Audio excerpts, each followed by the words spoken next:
Welcome to the Breakfast Leadership Show, where we interview global thought leaders on business, leadership, and life. Here's your host, keynote speaker, best-selling author, and chief burnout officer of the Breakfast Leadership Network, Michael Levitt.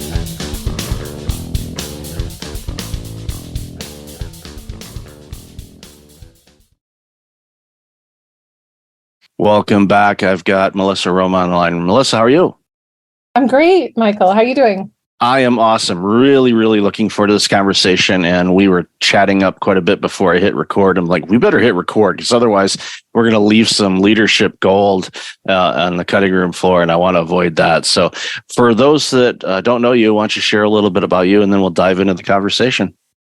Yeah, thank you. I'm thrilled to be here. Melissa Romo is my name, as you mentioned in the intro. I'm the author of a new book called Your Resource is Human: How Empathetic Leadership Can Help Remote Teams Rise Above. And what people often ask me is, what are they actually rising above? Like, what is actually the problem? And that is what I do spend the first half of the book exploring what remote work actually feels like for people who are doing it.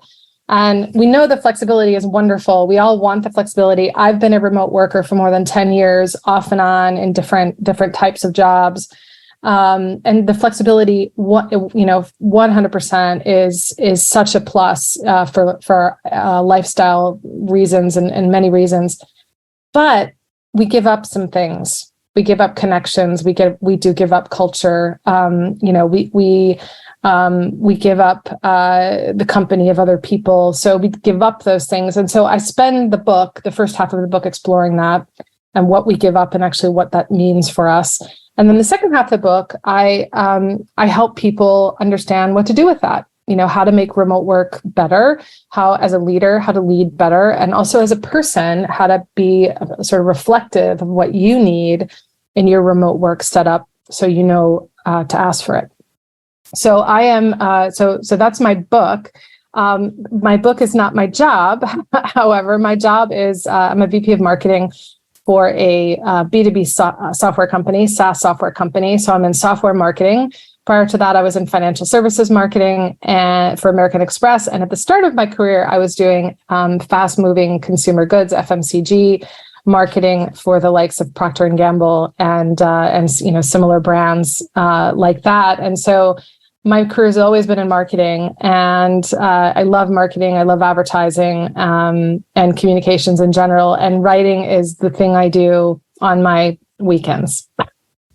So it's one of those things for those of us that have written books. Yeah, weekends tend to be the writing time, and it's good that we have that ability and desire to do that, because your book is very, very timely and very important based on the dialogue that we've had over these last 3 years, going back to March 2020, when we all got, I don't want to call it permission slips to go home, but it's basically, we were all sent home. And I too have worked remotely off and on for quite a few years. So for me, it wasn't any real adjustment. I had computers, cameras, microphones, all that kind of good stuff. So there was no problem for me to segue into, a remote type of situation. I tend to put everything up in the cloud anyway, or, through work or wherever, and access things so I can pretty much work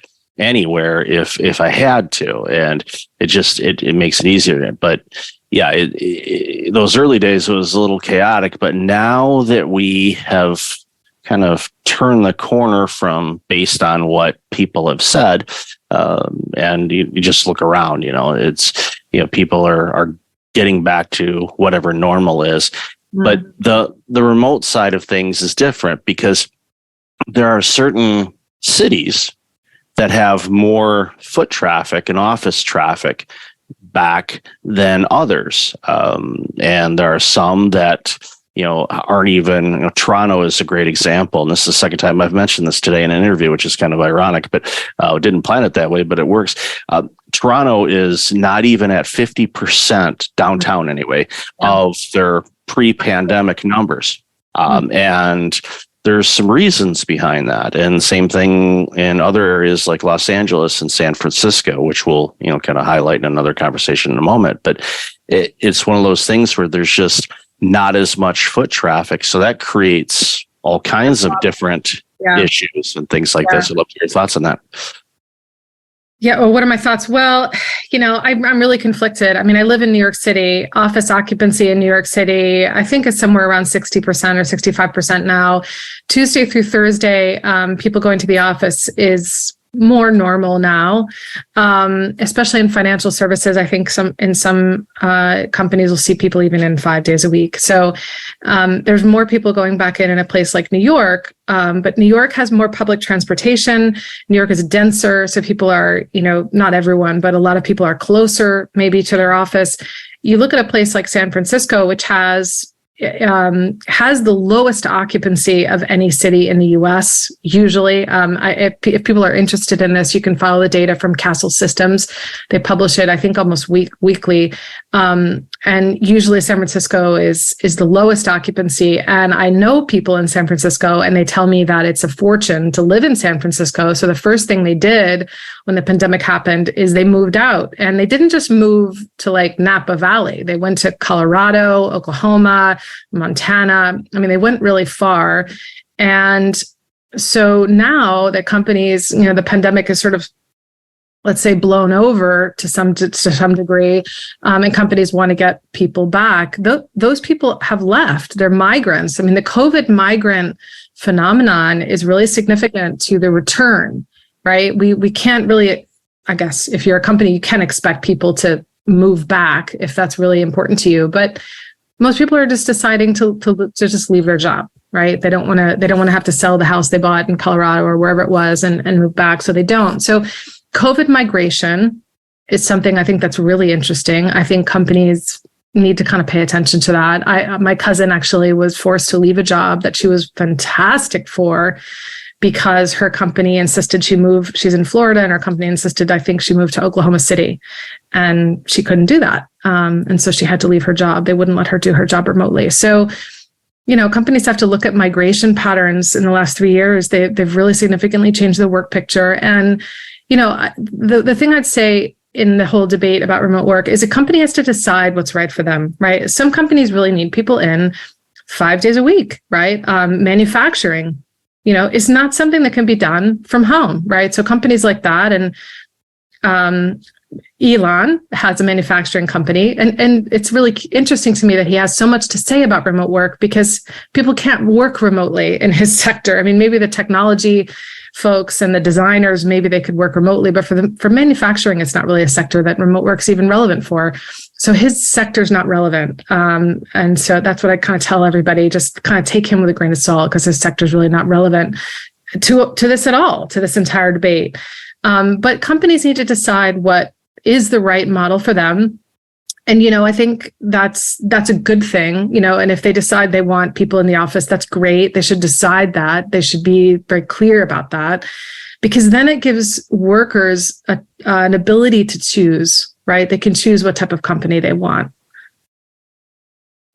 And that's what's so important. And the thing of it is, and you'd mentioned in the pre-show, some of the dialogue that we're hearing right now from people like Martha Stewart and Elon, saying, Martha Stewart was, it's going to kill the economy and things like that. And my argument on that is, well, if it would have killed the economy would have been dead by September 2020. Mm-hmm. Here we are in the middle of 2023. Economy's not dead. Businesses are still growing.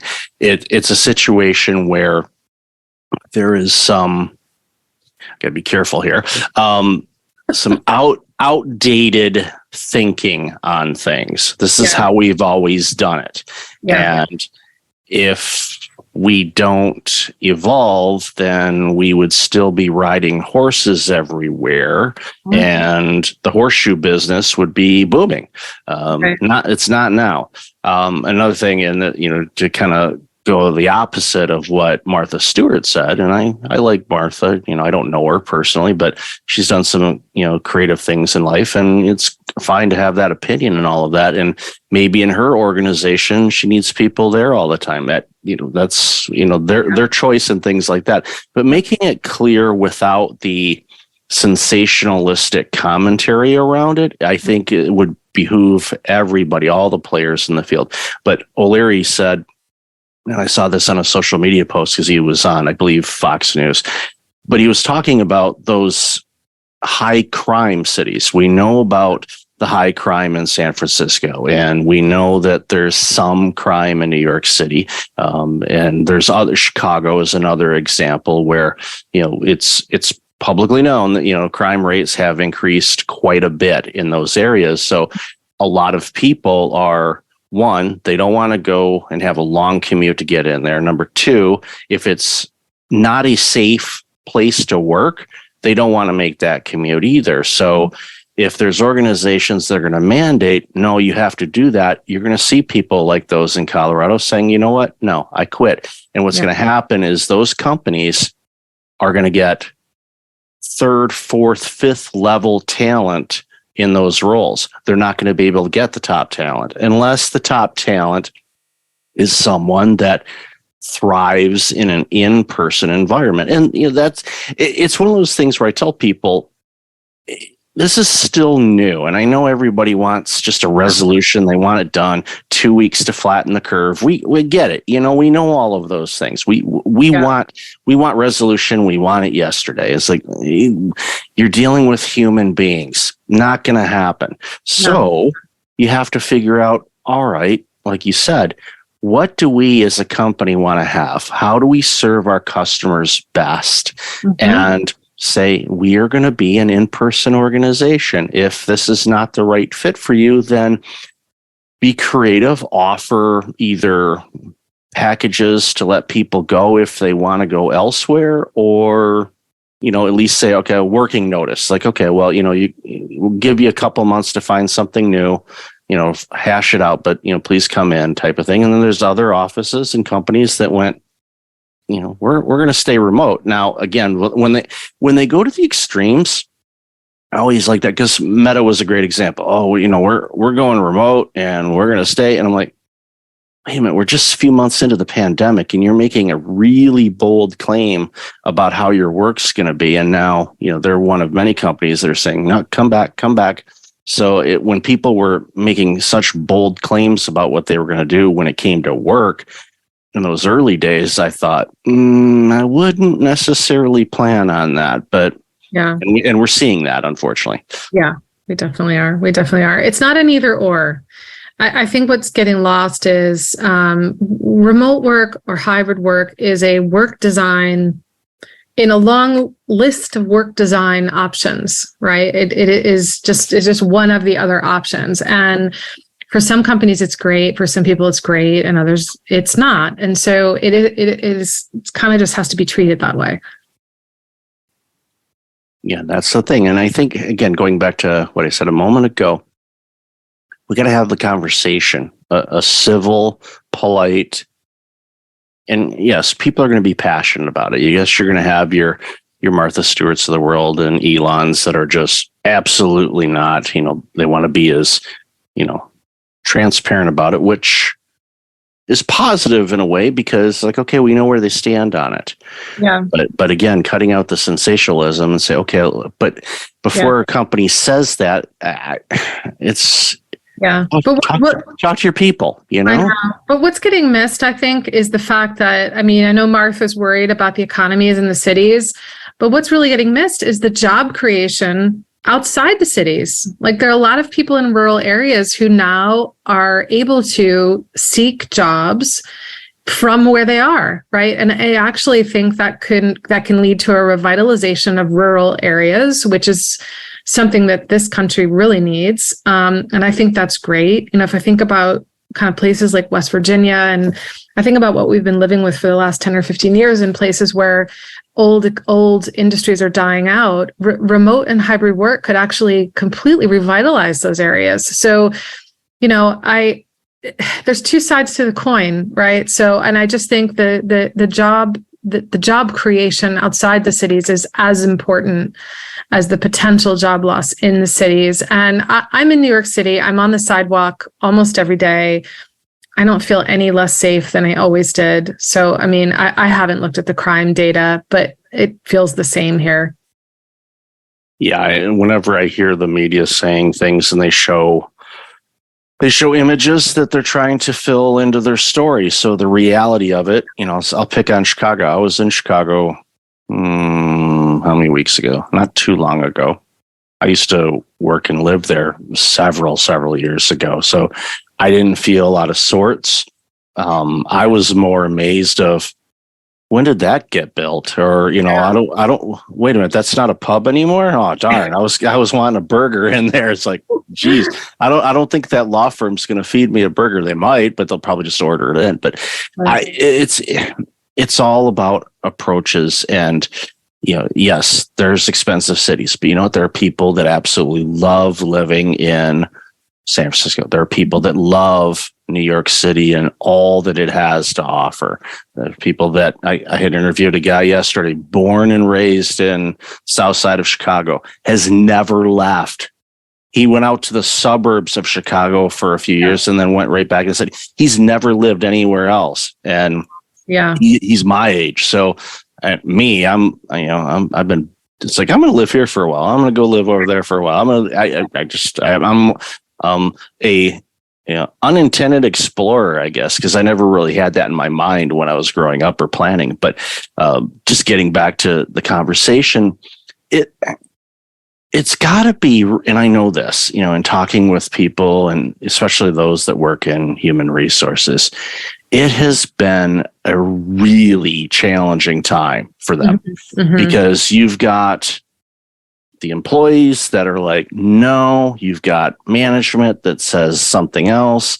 And they've always been kind of like a piñata because they have to somehow harmonize those parties. Yeah. But with all of this now, and then of course, depending on the opinion of the executives of an organization, they're going to turn on the news. They're going to see whatever flavor of news they want.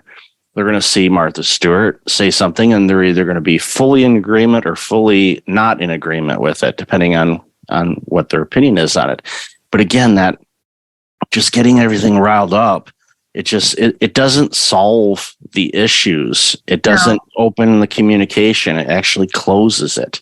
Yeah. But this is what people click on. We're much more likely to click on the things that are connected to our fears and our worries than things connected to our joy and our happiness. Yeah. We know that. And so this is what the social media and the mainstream media are just sort of continuously churning out news stories about remote work that actually are conflating like what it really is about. And I think putting a really negative spin on it because people click on that. But what I'd say though so going back to my point about remote work being just one of many different models, it's a great solution for some companies. Companies who choose it. I mean, I wrote the book not so much to enter into the debate of whether or not, you should be a remote company or not. Companies have to choose what they want to do. So the book doesn't really enter into the debate, but the book is useful if your company has decided that it does want to permit remote work. It does recognize that access to talent will require some remote positions. And so you recognize that, you've decided that that's going to be part of your workplace strategy. So what this book does is actually put something into the hands of leaders and remote workers to help them understand how to connect better. And it sounds soft, it sounds like the soft skills that, emotional intelligence and empathy and all of that. But these things are really difficult if you don't go into them with intention, right? If you don't sit down at your desk every day as a remote worker and think to yourself, who are the people that I need to connect with? I'm going to reach out to that person one-to-one. I'm going to have some time to talk to them. I had a great coffee this morning. We have this game in my team called Coffee Roulette, which is so fun. So you put your name into the list, and then there's someone who organizes Coffee Roulette. She sort of mixes it all together and then puts us together in pairs. And so you get your pairing and then you schedule a coffee and you have a coffee with a different person every time we do roulette, like once a month, right? And so today I had coffee with someone I really don't get a chance to talk to very much, and it was fantastic. It was a beautiful morning. I sat in my patio and he was at his house, and we just had a chance to talk about, all kinds of things, our families, what we're doing this summer. And that type of intention is sort of replicating the water cooler moment that we all talk about in an office, or those serendipitous times when you cross someone in a hallway or you ride an elevator with someone and you get a chance to interact. Those things, you don't have to live without those things when you're remote. You just have to have intention about recreating them. And there are lots of ways to recreate those type of connections. And so the book gives a lot of ideas around conversation starters, around even how to diagnose what you need and what type of communication you need and what type of connection you need. So it's really meant to be very practical for people and companies who've decided that remote positions is going to be a part of the workforce strategy. It's an amazing resource, and I really highly recommend people pick it up, because even if your organization isn't currently, a remote friendly type of organization, there may come a time where you're going to need talent and it's just not there. And you're going to have to say, all right, we have to look, and we're like, okay, here's the top person in this marketing role, for example. And they're in New York City and we're in Oklahoma City. And all right, we need them. They've done this. They've led organizations to the level that we want to get to. Mm-hmm. You're going to, if you're smart, just my opinion, if you're smart, you're going to hire that person. You're going to allow them to stay in New York. Okay, maybe fly them down every once in a while for in-person things. But I love the coffee roulette thing. It's just an amazing idea where it's random. So that way you're not picking, okay, I like talking with them. I'll just, continue having, you can do that outside if you like, but it really gives you an opportunity to work with more people on your team. Doesn't matter how big your team is. If it's big, then it's even a better idea, because you get to talk with people that you may never encounter with and discover some things. Either could be friendship, it could be ideas for the next project, or just observations. It's having those conversations and being creative about it. It really makes a big difference. Yeah, it does. It does. And it's possible. You don't have to be in the office to connect. That's the central premise of the book. That's awesome. So love this conversation. Where can people find out more about you, the work you're doing, and obviously this book? Yeah, so this book is on Amazon or for sale in any bookseller. So you can ask for it in your bookseller, or you can buy it on Amazon, which is where the majority of books are purchased these days. So it is there. It's in every country where Amazon sells books. So if you're listening to this in Taiwan, there's probably an Amazon you can buy it at. It actually has been picked up for a couple of translation rights, so it should be in other languages soon. And me personally, people can follow me on LinkedIn, Melissa T. Romo, or at Romo Writer on Instagram. And those are the two places that I like to hang out in social. And if you go there, you'll see links to subscribe to my newsletter and be able to follow more closely what I'm doing and the private things I tell people in my newsletter. That's awesome. I'll definitely have that in the show notes. So Melissa, thank you again for this book. Loved our conversation. Thank you, Michael. Great to see you. Likewise. Thanks for listening to the Breakfast Leadership Show, part of the Breakfast Leadership Network. Visit breakfastleadership.com for tips on empowering your business and your life.